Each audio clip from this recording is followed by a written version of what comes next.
It's a Winans Wednesday edition of the Locked On Florida Panthers podcast. On today's episode, we are going to talk about top prospects in the Panthers organization. We're also going to talk about top moments, best moments, and worst moments of the Panthers 2021-22 season, all on today's episode of the Locked On Florida Panthers podcast.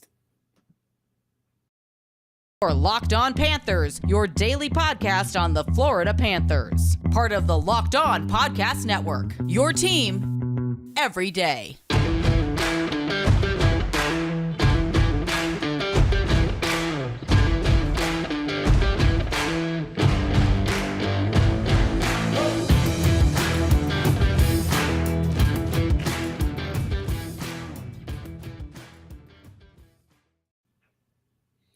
And welcome to this Wednesday, August 24th edition of the Locked On Florida Panthers podcast, part of the Locked On Podcast Network, where it's your team every day. Thank you for making the Locked On Florida Panthers podcast your first listen of the day. I'm Armando Velez from PantherParkway.com, and you can follow me on Twitter at MondoMan12. Follow the show account on Twitter at LO_FLA Panthers. Don't forget to also follow Locked On Fantasy Hockey with Flip Livingstone and Stu Roden and Locked On NHL. We'll be covering all the off-season activities around the National Hockey League. So, Cats fans, we have a pretty fun show today because we're really going to spend really all three segments today of the show really talking about tops as far as top prospects and top moments, best and worst moments of the previous season. And with it being the off season and really the dog days of summer, really about a month from the Panthers' first preseason game, it looks to be a good opportunity to really look back and reflect a little bit. But let me bring in my guest on the show. It is a Winans Wednesday edition of the Locked On Florida Panthers podcast. Jacob, welcome back to another Winans Wednesday. Thank you for having me. I'm really looking forward to this one. This one seemed it was a pretty fun idea when you sent it over to me. I'm really excited to get this one going. Yeah, man. And let's also talk about really, at least in the first segment, when it comes to prospects of why we're doing this. So Corey Pronman of The Athletic is ranking all of the farm systems from 32 all the way to 1, and he's been releasing them day by day. And the Panthers came in at number 25 in the NHL in farm system in the entire league. And here is his list of the top prospects for the Panthers. He has 7, John Ludwig; 6, Mackie Samoskevich; number 5, forward Justin Sordiff; 4, defenseman Evan Noss; number 3, Grigory Denisenko; number 2, Spencer Knight; and number 1, Anton Lundell. And when I first, and watching multiple sports and trying to, when it comes to defining a prospect, every league has a different definition of what a prospect is, and every person. But according to Corey Pronman, this is what he considers the criteria of a prospect: is if a player has played less than 25 games in one campaign, regular season and playoffs combined, less than 50 games total in their career, and is 25 years old by September 15th. So those are the categories in which they fit in. So, Jacob, I'm going to throw it over to you. Do you agree with this list, and what would you have as your list as top prospects of the Panthers 7 to 1? I do agree with the top end of the list. I think on the top end, it's pretty accurate. Anton Lundell and Spencer Knight, of course, are number 1 and number 2 prospects. You can flip them, interchange them. They're the 2 best that we have. I think number 3 is definitely Grigory Denisenko. He's taken a little bit of time to crack the NHL. We're going to see if he's able to put it all together, but I do think he still has high upside. I agree with the assessment on Grigory Denisenko.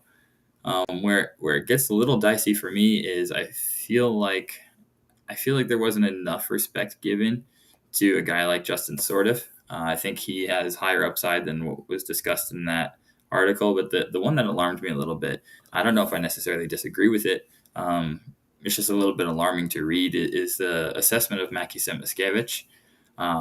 I felt like what we read about him in that article by on the Athletic. There's not the super find in the first round of the draft. It doesn't seem like that was the scouting report on Sam Muskevich. I feel like his production was lacking at Michigan, obviously, but we know that was one of the most loaded NCAA teams in recent memory. So, of course, with a bigger role this year, that could all change. I felt like Sam Muskevich was underrated. But if he's not underrated, and this is an accurate scouting report on him, then it's a little bit of an alarming thing to look at. And then with number 7, I really do like John Ludwig, but I'm not sold that he's our best defense prospect at that spot. I felt like Mike Benning was not given enough respect. This is a defenseman who, while is definitely undersized, was over a point per game as a defenseman last season and scored the game-winning goal to win a national championship. He's definitely going to be an NHL player, and I felt like the rankings didn't do him justice. So those were just a couple of the ones that stood out to me that I would have moved around differently. But as far as the top end, I pretty much agreed with the top end of it. Casper Puccio, again, is another one. Have to give him some respect as well after the World Juniors he just had. He was absolutely fantastic. So, Mine is a little different. I have Justin Sordiff a little higher based on where he, how he did in the WHL with the Vancouver Giants, eventually going to Edmonton Oil Kings, where he played with his World Junior teammate Sebastian Cossa in the first go round of the World Juniors, but Justin Sordiff didn't play the second go around. So agreed with Lundell and Knight. Like you said, you could switch them at 1 or 2, and not many people would disagree with that. I still have Evan Noss as number 4. Grigori Denisenko is still a little bit of a wild card. His international career has been great. Just of course, injury last season, kind of the jury's still out on Denisenko. I have Mackie Samoskevich slightly lower. Didn't have the best World Junior performance. I mean, the offense for Team USA in general stalled in the game that they got eliminated, and so not necessarily Mackey's fault. He does play special teams there, and he's going to get a bigger role this year now that a lot of the players from the University of Michigan have gone on to signing their ELCs. Number 7 was a little bit difficult for me.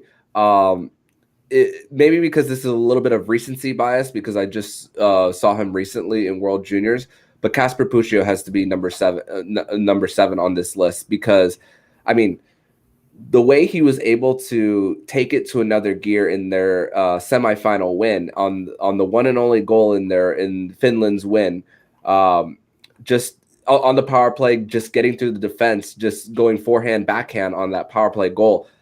And Casper Puccio in that same game played on a big 5-on-3 kill, that same one, and was part of was on the ice when Sweden brought the extra skater on. So, I mean, Casper Puccio can play really in all situations. And you mentioned Michael Benning, undersized, 5'9", I believe he is. So, and for 5'9", he plays bigger than what his size really is. So, an honorable mention for Mike Benning there.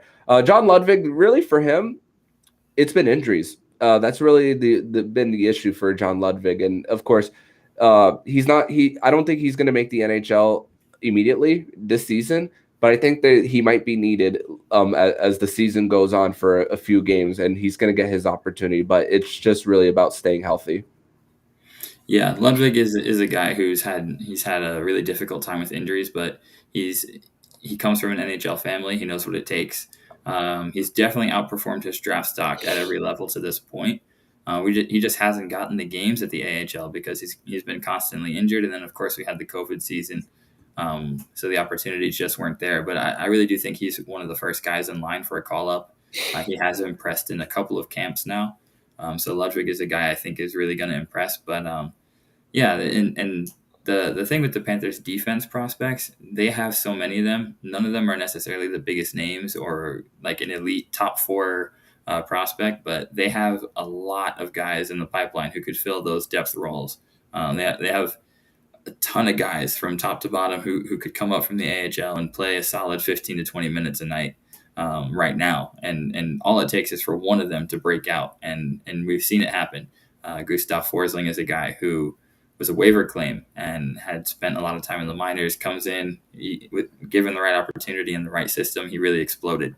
So all it takes is one of our several guys who have decent enough upside to really find their stride. And Ludwig's a guy who could do it. Benning is a guy who could do it. Puccio is a guy who looks like he could do it. There's Kierstead, Gildon. There's just so many guys we can talk about that really have that the potential to make a difference here. Mm-hmm.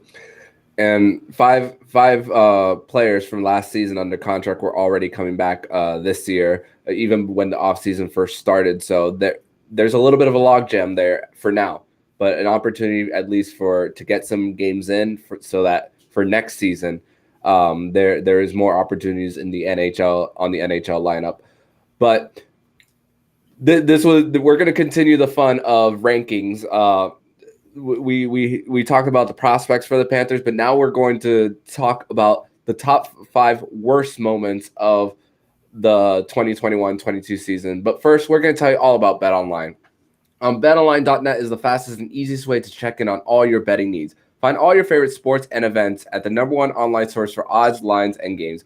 Find reviews and news of every league, including Major League Baseball, NFL, NBA, NHL, combat sports, esports, and golf. BetOnline continues to be the top online resource for all your sports wagering information from live in-game betting, scores, and podcasts. They have you covered. Head to BetOnline today or use a mobile device to learn more about the action happening today. BetOnline, where the game starts. Second segment here on this Winans Wednesday edition of the Locked On Florida Panthers podcast. Now we're going to talk about. We're going to start with the worst moments of the 2021-22 season. And this was a little easier to talk about, to put together versus the best moments because there were more good times last season than there were bad. I'm going to go first on my number 5 worst moment of the season. Was when the Florida Panthers lost to Columbus. It was their third matchup of the season. The first 2 times, they averaged 8 goals in those first 2 games against Columbus. One of them was a we want 10. But the third time they faced each other at home, it was during that stretch where they faced 3 backup goaltenders, David Rittich, Mikko Koskinen, and then this one was JF Berube, who played only 6 games that whole season. And of course, Jonas Johansson was starting for the Panthers. Just one of the worst games of the season for the Panthers. That is my number 5 worst game / stretch of the Panthers season last year. So I didn't put that one on my list, but that one definitely stands out because I actually made a trip to South Florida to see that one. And as you know, we're both in Orlando, so that's it's not the easiest drive. The 3 hours, did that 3.5 hour drive to go see that game, expecting us to get another win, maybe see us finally hit 10 goals on Columbus. I expected at least a touchdown given the way the first 2 games went, but JoJo did not have his brightest game. Well, actually that ended up being his brightest game as a Panther, but we'll get into that later, I guess. But that one wasn't fun. I'm going to start with an honorable mention before I go into my number 5. My honorable mention is the Panthers road game in Tampa. Went to overtime, and Huberdeau set up Aaron Ekblad for a fantastic tap-in goal. Would have won the game easily, and Vasilevsky went full God mode, made the save, and then Braden Point wins it the other way. Right off the bench, too. Yep. Story of that rivalry right there. So close, and then we get killed in the end. So that's my honorable mention. But my number 5 worst moment for the Panthers season is Barkov taking a knee-on-knee hit against the New York Islanders from Scott Mayfield. Did not end up ruining the Panthers season, as a lot of people went into panic mode and thought it would. But it did ruin Barkov's chance at winning the MVP this year. I still wholeheartedly believe if he never gets hit in the knee, never misses that time, he does win the Hart Trophy. Just if you look at his point pace, his 2-way play, he's the MVP of the league if that injury doesn't happen. So that's my number 5 worst moment. And maybe another Selke over Patrice Bergeron, who ended up winning it. Yeah. So maybe. Number 4 for me, November 27th against the Seattle Kraken. Chris Drieger and Alex Wenberg's return to South Florida. And just the season series of against the Kraken was just weird. You dominate against most teams in the NHL, but you just can't figure out the Seattle Kraken. One of only two teams that the Florida Panthers got swept by. The other one was the LA Kings. And the Panthers just looked flat in that game. So number 4 is the November 27th loss at home against the Seattle Kraken. It's so funny that you should say that. And we did not discuss this, or our list before the show, but actually my number 4, if you can read that at all, I have it circled, is the 2 losses to the Seattle Kraken. Definitely 2 different times in the schedule, but both times it was the same story. For whatever reason, the Panthers just could not get their legs going against the Kraken. And that was another game that I made the trip to South Florida to see. Got on the highway, drove all the way down to see them play the Kraken for the first time. Chris Drieger's return game, and he slammed the door on us, and we didn't really test him too much. So that was a tough one. I have both losses to the Kraken as my number 4. Number 3 is actually in a win, but what happened in the win was just really hard to see once again. March 18th against the Anaheim Ducks. The Florida Panthers win. They end a road trip and have a week off before making a Canadian road trip, right before the trade deadline. Aaron Ekblad goes down once again, now with his other leg. This injury wasn't as bad as the first go-round last season against Dallas, but of course, missing him for the rest of the regular season. Yes, they took advantage of his LTIR space, but who knows what an effective Aaron Ekblad could have been come postseason had he finished that season. And of course, he's always going to be a Norris candidate for the next few years as long as he plays at the pace that he's been playing. And there's been times where he's been a point per game player, so as a defenseman. So it was a win, but it was a really it really sucked the life out of you knowing that we were going through this again. Yeah, that was a tough one to see. I think everybody was had your hearts in your throat at that point, given what happened to Eck last year. And again, not so much for the personal accolades, but the fact that he didn't get to go into the playoffs with any kind of rhythm at all. He gets thrown into the playoffs completely cold. And he really didn't perform at his very best in the playoffs. It took him a little bit to get going. So I think that injury had a lot to do with it. And much like Barkov with the Hart Trophy, Eck was very much in the Norris Trophy conversation at the time he went down. So that was a tough one. My number 3 is another game that I was at in person. And this was kind of a trend early in the season. Was every time I went to a game, we would lose. Had a little bit of a Twitter campaign going to keep me away from the arena. But this was probably the worst loss I saw in person, and this was the 8-2 loss to the Ottawa Senators. This was right before the Panthers got hit with the COVID outbreak. We had a few guys in the lineup, a few guys out of the lineup. Spencer Knight was in goal, and for some reason, we never got the full story on it, why he played the entire game, but he gave up 8. And by the time it got to goal number 6, I remember seeing Spencer just lay down on his back in the crease, and he didn't look like he wanted to get up. And he ended up giving up 2 more goals after that. So that was a really tough one. Kind of butchered his rookie save percentage, but still finished over a 900. So even with an 8-2 loss on his track record, that's a pretty good year for Spencer. But that game in particular was not his best or anyone on the team's best. That was a tough one to watch. I have that game specifically as my number 2. And that was also the start of Spencer Knight being sent down to the AHL before even the Panthers went on their break, on their COVID break.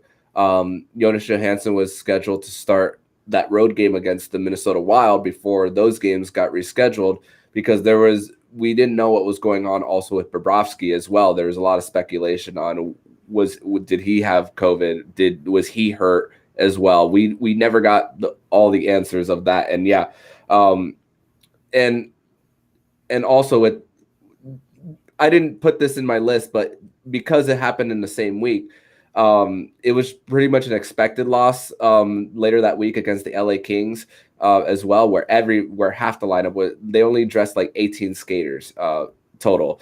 So had to call, I remember Denisenko, Schwitt, Kierstead, and someone else. I forget who. There's one more.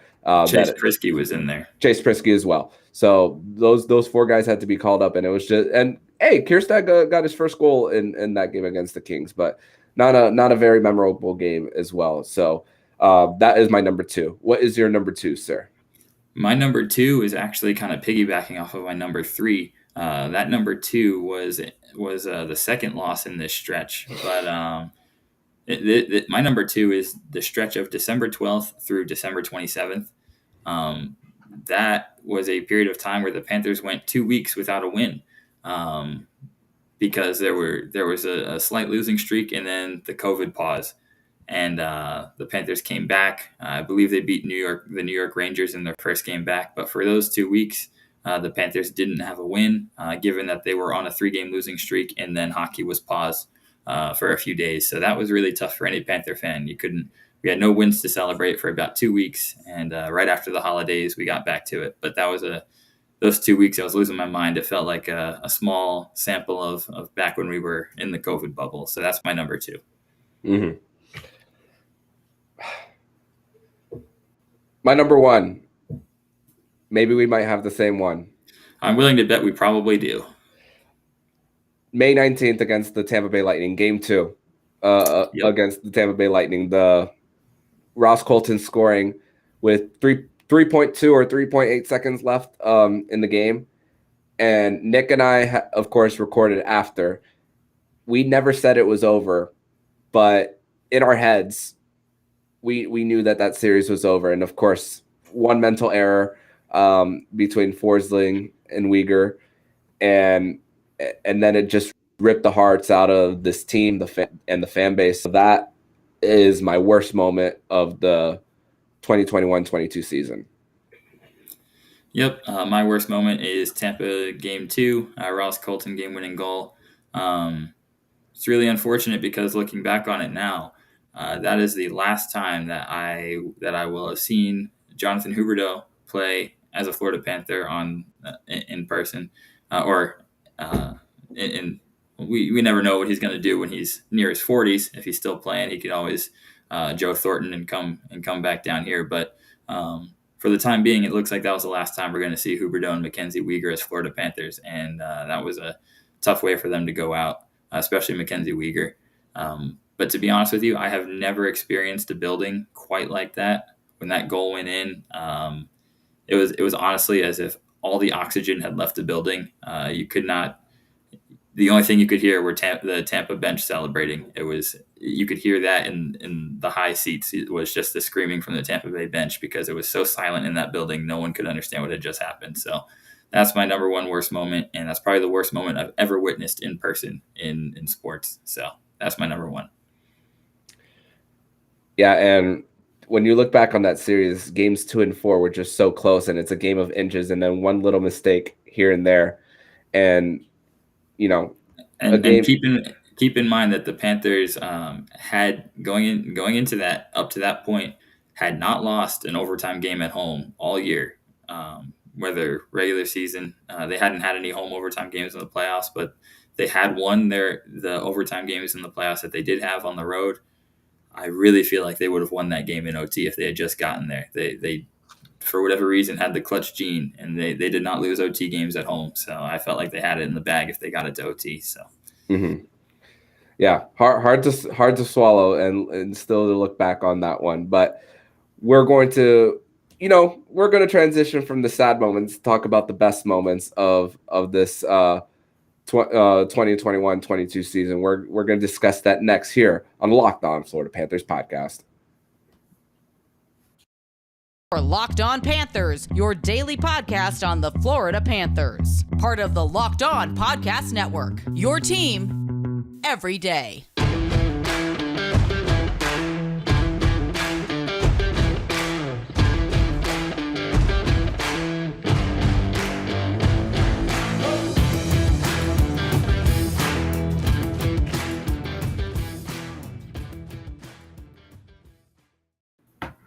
Continuing this Winans Wednesday edition of the Locked On Florida Panthers podcast, now we're going to be talking about best moments in the 2021-22 season.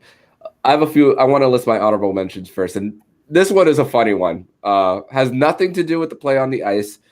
January 11th, the home game against the Vancouver Canucks. That viral video of Kodak Black shared by at Oh man, David954FLA in that win against Vancouver. So that was a pretty funny moment. And then, of course, his suite was right next to GM Bill Zito and Roberto Luongo right there. So that's an honorable mention. Another one is Owen Tippett's goal against the Minnesota Wild, where Ekblad was double teamed, drop pass to Owen Tippett, and he scores on Cam Talbot. And of course, coming back from the Olympic break and sweeping the Carolina Hurricanes on a nationally televised game. But my number 5, and this is one that the Florida Panthers fan base and GM Bill Zito were proven right when this person was bought out. And it was the October 23rd game against the Philadelphia Flyers on the road, a very early game. If I remember correctly, the game was tied, and the Florida Panthers scored a shorthanded goal earlier. Keith Yandel on the power play just passes it to nobody, and then Sam Reinhart and Jonathan Huberdeau take it the other way. Their first attempt doesn't get through, and then Jonathan Huberdeau's second attempt goes through Carter Hart, and that's the game-winning goal there, and it proved the Panthers fan base and Bill Zito right in that moment. definitely. I'm going to give you my honorable mentions first. Number 1 honorable mention is when we traded for Claude Giroux. That was just a kind of monumental moment for the franchise. It's the validation that we hadn't had in a long time. A star player specifically requested to come to Florida and made it happen. So the trade for Claude Giroux, I wish the union with him would have lasted a little bit longer, but for the time we did have him, it was very exciting. Another honorable mention is Mason Marchment, now former Panther. Another one I wish we could have kept, but his 6-point game against Columbus came out of nowhere. No one saw that coming at all. Mason Marchment was not known as a prolific scorer. He puts up 6 points against Columbus in a completely dominant effort, and that game contributes significantly to the contract he got this summer. And then I have the comeback win versus the New Jersey Devils. This would have been higher on the list if it was a home game. So you can really experience it, but given that it was an away game and we're watching from a distance, I have it as an honorable mention. That was electric, that comeback, and not to give anyone any fears about who was in goal that game, but it was Andrew the Hamburglar Hammond. He was in goal for the Devils in that game. Gave up 7 goals in that comeback. He is now a Florida Panther on a PTO, so hopefully he has a little bit better luck on the other side. So those are my honorable mentions. My number 5, this may be higher on your list, but number 5 for me is Game 6 against the Washington Capitals. Panthers finally win a playoff series and advance to the second round. I wish it would have been at home. That would have been just an out-of-body experience. But Game 6 versus Washington, finally getting out of the first round after all these years, that's my number 5. I'm surprised you have that that low on your list. Interesting to see what the other ones are. Number 4 for me is the multiple we want 10 games. Dallas, Columbus twice, Tampa Bay just coming out of the COVID break, even though Tampa Bay was shorthanded in that game due to their COVID outbreak. But just hearing and 3 of those we want 10 games were home games, while the Columbus one was a road game. Well, one of them at least. And then Zach Werenski talking about how embarrassing it is. And one of them, the we want 10 games were on back-to-back days, Dallas and Columbus in January. So the we want 10 games, and then hearing how electric the crowd was, it was a scoring barrage for the Panthers. So number 4 is the multiple we want 10 games. Yeah, that was a really interesting trend, how that it happens one time against Tampa, and all of a sudden that's kind of the slogan for the season. So I thought that was great. I wish we would have gotten to 10 at least once, though. That would have been – I can't imagine what the building would have been like if we actually did hit 10. My number 4 is a late season game against the Buffalo Sabres. Panthers came out really, really flat in that one. They were trailing for a bit, and then all of a sudden, like we saw so many times, they just kind of flipped a switch and took over the game. What really stands out about this one is the third period the Panthers had. Late in the third, it looked like Buffalo had the game won. They had a wide open net. I think it was Victor Olofsson had a chance to win it all, and Sergei Bobrovsky makes an incredible save. And then late in that game, less than a minute left, Huberdeau makes an incredible pass, sliding honestly from his stomach, gets it to Barkov, and Barkov finds Sam Bennett right at the net front for the game-winning goal. That game was spectacular, one of the best regular season games this year. And funny story about that one was that, you know this, but I'm not sure everyone else knows this. Just a few hours before that game, I was traveling with my girlfriend. We were on our way down from Orlando to see that one, and we ran into Sasha Barkov on the beach that morning as he was preparing for the game. And Barky, one of the nicest guys on the in the entire sports world, left the beach and walked probably half a mile to our car to sign Panthers jersey and everything with his name on it. So to see him rewarded with the assist, the great play on the game-winning goal, the day he went out of his way behind the scenes to do something nice was really cool. I enjoyed seeing that. So shout out to Barkov and Sam Bennett for making him look good with the game winner. Mm-hmm. Yeah, and it made sense when it was like no morning skate that day. That was a front end of a back-to-back before they traveled to Nashville that very next day. So, and I believe that was a game where the Buffalo Sabres had their share of COVID outbreaks, and they had to fly in one of their goalies. I might be mixing that up with the first matchup against Buffalo, because that was another one of their comebacks. But number 3 for me was getting the President's Trophy. I know it's a sore subject in this fan base still after how the Panthers went out, but you rest half the players, you still find a way to win 4-0 against Ottawa, who before that game were, they were going on a little bit of a streak. So, this was an opportunity for a little bit of a trap game, even if they didn't win the President's Trophy, no big deal. First time ever in franchise history going through that, and then we wait a few hours watching Colorado, Nashville, waiting to see, knowing that any type of loss for Colorado would have been clinching the President's Trophy for the Panthers. And of course, have that highlight video of Nick and I celebrating getting the President's Trophy as we're reacting live to it. So that was a cool moment for me as my number 3. I honestly, as much as we feel like the President's Trophy was cursed and everything, I felt like it was a good accolade to take, and it's something that they can use to build on. For me, my number 3 is the opening night win over the Pittsburgh Penguins.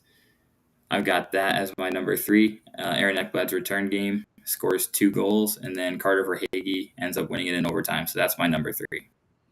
And Bobrovsky made a big save on Evan Rodriguez at the other end in overtime. And that was just fast-paced 3-on-3 hockey in that overtime. And then Duke goes from line 3 to line 1 within a period as well. So that was just a fun one. All right. Number 2, April 5th against the Toronto Maple Leafs. 5-1, down 5-1. And then it all changed when Radko Gudas had that shorthanded goal, scoring from the blue line on a slap shot. And, just the fact that Gudas scored shorthanded on the rush going the other way, and a guy who doesn't score often, that was the spark the Panthers needed to have that comeback. And of course, it means more because it's the division rival in Toronto.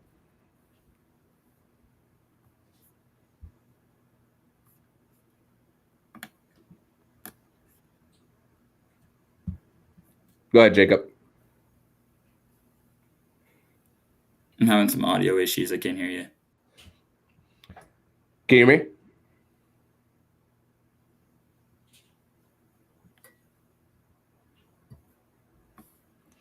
We're having some technical difficulties here on Locked On Florida Panthers podcast.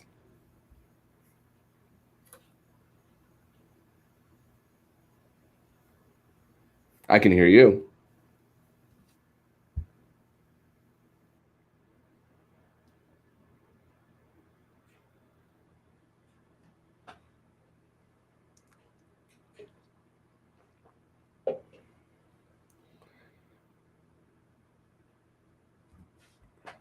All right, while we're waiting for Jacob Winans there, while we're waiting for him, feel free to comment in the comment section if you're watching this on YouTube.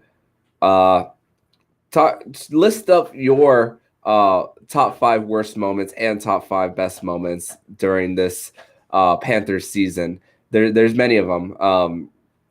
This was a hard list to make for myself. It was easier for the best moments because there were so many to choose from, and there were not as many worst moments. But if you're listening to this in audio form, make sure to tweet at me at LO_FLA Panthers, or you can email me your top 5 worst and best moments as well at lockedonflapanthers@gmail.com. And let's see if Jacob Winans is back on the stream. Can you hear me, Jacob? I can hear you now. Yes, we're back. We're back on. All right. So, Jacob, number 2 for me, I don't know if you heard me the first time I spoke about April 5th, the comeback against the Toronto Maple Leafs. The down 5-1, Radko Gudas scores from the blue line, and then he gets it through. I believe I'm not sure if it was after Shalgren got injured and Jack Campbell came in, but that was the start of the comeback for the Panthers. So that's my number 2. My number 2 is that same game. It was actually it was Shalgren in net when Radko Gudas scored that goal. But yeah, that game was absolutely electric, and the game winner from Huberdeau and Barkov connecting in overtime was honestly that game was probably the most exhilarating game the Panthers had all season. So that's also my number 2, and it really strengthened Huberdeau's MVP case. I felt like he should have gotten more respect at that time because he had outscored Austin Matthews twice in head-to-head matchups and ended up winning the season series against them. So I felt like that game gave us a lot of bragging rights, and I think it gave the Panthers a lot of confidence heading into the playoffs. So that was my number 2 as well. Number 1 for me, and you had this a lot lower on your list, but May 13th, it was the clinching the first playoff series win since 1996. The Panthers didn't look their best in that series. Of course, there were a Farivari empty net goal in Game 4 away from being down 3-1 and having a major hill to climb. But I remember just coming back to Orlando after coming back from Game 5, that another 3-goal comeback, by the way, even though funny enough, that's not in my top 5, mostly because at that point I was like not shocked anymore. We were so used to it. But I remember just having my notes out, my folding table, and then when Carter Verhaeghe scores that game-winning goal, I remember just running across my apartment, just celebrating because it's something that I'd never experienced as a fan before of this team. So clinching the first playoff series win since 1996 was my number 1 moment of the season. Yeah, so it's funny you mentioned Game 5 against the Caps because that's actually my number 1 moment of the season, even more so than actually winning the series. I feel like winning that Game 5 kind of set the table. Everyone knows the winner of a Game 5 in a 2-2 series usually goes on to win the series. And winning that one, it felt like the Panthers had kind of had the series won. Now, as Panther fans, never to get your hopes up too high. Even when you feel like you have it in the bag, something usually happens to make it all go wrong. But this year, that wasn't the case. And that Game 5 was absolutely electric. Being down 3-0, it really felt like people never thought we were out of it. In the building, everyone was still high energy. And that was probably the best hockey game of Carter Verhaeghe's life. Has 5 points. It tallied on all 5 goals, whether he scored or assisted. And it was pretty incredible. And Patrick Hornquist getting the second goal of the game felt like that really took some of the life out of the Caps, just given who he is. His time in Pittsburgh, very, very much hated by the Washington Capitals. And for him to get a goal after that, you felt like the Panthers, they were ready to take that game over. And the place just absolutely exploded when Claude Giroux scored the 5th goal to put that one away. So that's my number one moment for the season. That was the best game I went to this year, definitely. Mm. I remember just being in the press box next to Alex Baumgartner, and just when it was, and remember, let's not forget, Anton Lundell got a goal taken away because the ref blew his whistle. It was under Samsonov as well. There was a goal by Washington that was originally counted, but there was an offside. The puck came out of the zone just for a little bit. And I remember just saying, that's offside. That's not a goal. That's not a goal. And then when it was 3-1, when they scored the first one, I just did this. There's one. The second one, I looked over to Alex Baumgartner. That's 2. And then we were just I was in disbelief, but at the same time, it was just that we just seen this before, and it was just like, okay, they could do this in the playoffs too, even though it's not a recipe for success. And I remember I was just talking to David Dwork, and both him and Aaron Brown, and just asking the question, make this make sense. How does this keep happening? And both of their answers were playoff hockey. No lead is safe. So exactly that game. I wanted to ask you about that game in particular. Once it got to a 3-3 tie, was it just me, or did like everyone just kind of know at that point, like, we're gonna win this game? It almost seemed like a formality, even though it was tied. You just kind of knew, like, we know how this ends, and we're gonna win this one. And Bob stood on his head the whole third period. It was just a matter of time before they got the game-winning goal and then the game-clinching goal. It just seemed like it was all going to happen no matter what Washington did. So it's fun when you're on a roll like that. That was a really, really fun game to watch. Definitely. Momentum truly is something in sports.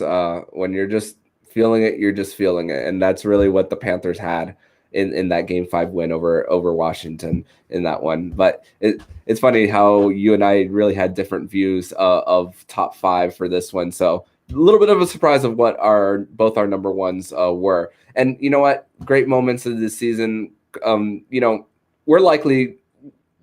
probably going to be fans out there who even disagree with our list. And while you were getting back on the stream, I was telling the fans, comment on the YouTube video. Tell us what your top 5 best and worst moments of the 2021-22 Panthers season last year. And if you're on audio, tweet at LO_FLA Panthers, or email me at lockedonflapanthers@gmail.com. And of course, don't forget to also tag Jacob as well and tell us how you feel about this list.